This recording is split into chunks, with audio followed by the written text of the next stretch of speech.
Greetings, YouTube. I hope you don't mind if I'm not wearing glasses today.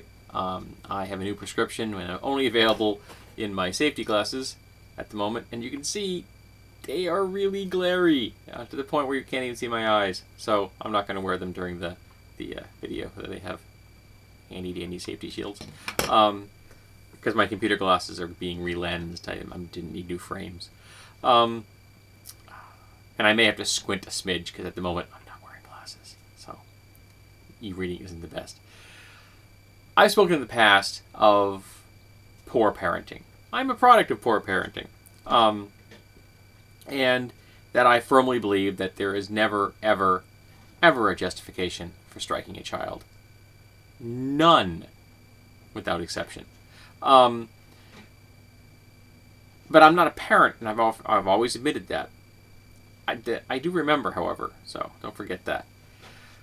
I found out some great pieces of advice this morning, I think it was, early this morning. And they were actually posted on Lacey Green's Tumblr, and they're from littleheartbooks.com.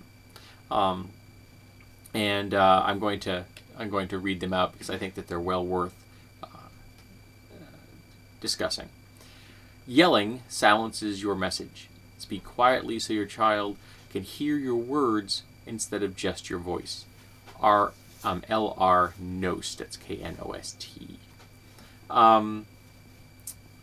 Teaching our children to control themselves is far more effective than trying to control our children, which is, I've often agreed that you have to have an internal structure as opposed to an externally enforced structure.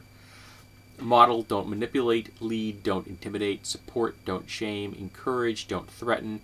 Guide, don't punish. Listen, don't lecture. And again, by Knost.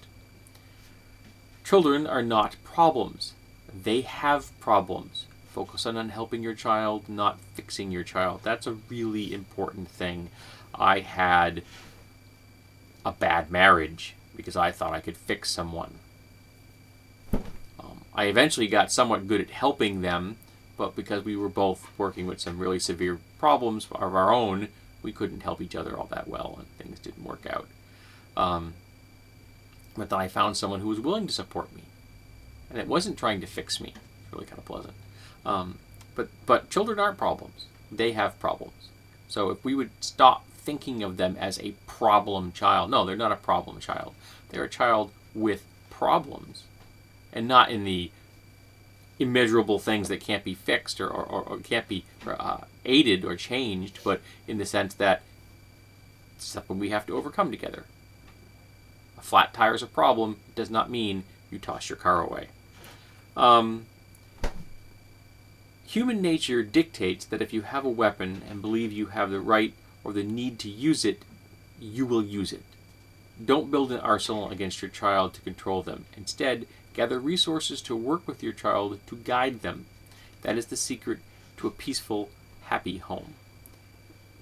Again, if the only tool you have in your toolbox is a hammer, everything looks like a nail. Discipline is helping a child solve a problem. Punishment is making a child suffer retribution for having a problem. To raise problem solvers, focus on the solution, not retribution. And this is true whether it's children or with trying to prevent criminals from having recidivism. Help people solve the problem.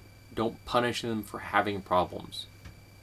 Even if it's a self-induced problem, helping them solve the problem, understanding how they got into the position that they are in, and helping them so that they can avoid arriving at that same problem situation again is going to be much more effective. Reactors react to a crisis with a meltdown. Responders respond to a crisis with hope, with help. Sorry, a little Freudian slip there. To raise a mature, stable adult, be a first responder, not a nuclear reactor. Yeah, it's a little corny in that one. But it's important. When something goes down and you see people around you that are panicking, they're not helping. Now, I'm not a first responder, but I am a first aider. And when things go to crap at my company, people come to me to find solutions, and I help them. I don't blame them. Why are you bleeding? Why are you burned? I try to help as best I can, assess the situation, and decide, do I have to call someone who has a whole lot more information about this topic than I do? And we've had to do that. We've had more than one person drag that out of my company on a stretcher. Inviting cooperation rather than forcing compliance grows leaders instead of reaping followers. And that's important. You want a child that is capable of leading themselves through their life, as opposed to turning to others looking for solutions because they were never taught how to find their own. Freaking out on your child for freaking out is as hypocritical as it is ineffective. Slow down, breathe, then act like the adult you want them to become. I've discussed that before, the idea that if you're going to want to get a situation under control, you have to get to calm first. That's the phrase that my therapist uses.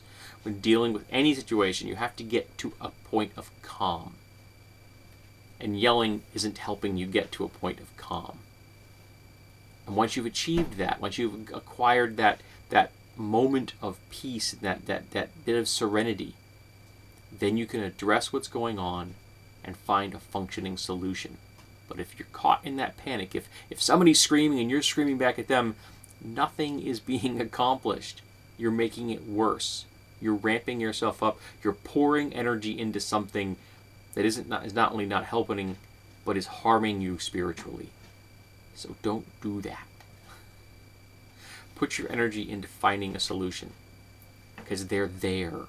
As impossible as it may seem in that moment, they exist. And the path towards them will become clearer if you are calm. So hey, there you go. I did not have any idea who this L.R. Knost was before these little blurbs I'm reading here. I'll put a link in the notes below so you can look at them yourself if you like. And I'll probably going to do some research and find out who Knost is. Maybe that Knost has written something I may want to read. So I thought this was interesting. I like to discuss this. So I'm looking for people's thoughts on positive, constructive, problem-solving type of parenting advice. I'm not looking at hitting kids. I'm not looking at yelling at kids. I want things that actually help to build functioning citizens as opposed to making people who are going to need therapists someday. My therapist has often said to me that if he does his job right, he'll be out of a job. And we can help the therapists of the world by raising children who are healthy. So why don't we do that?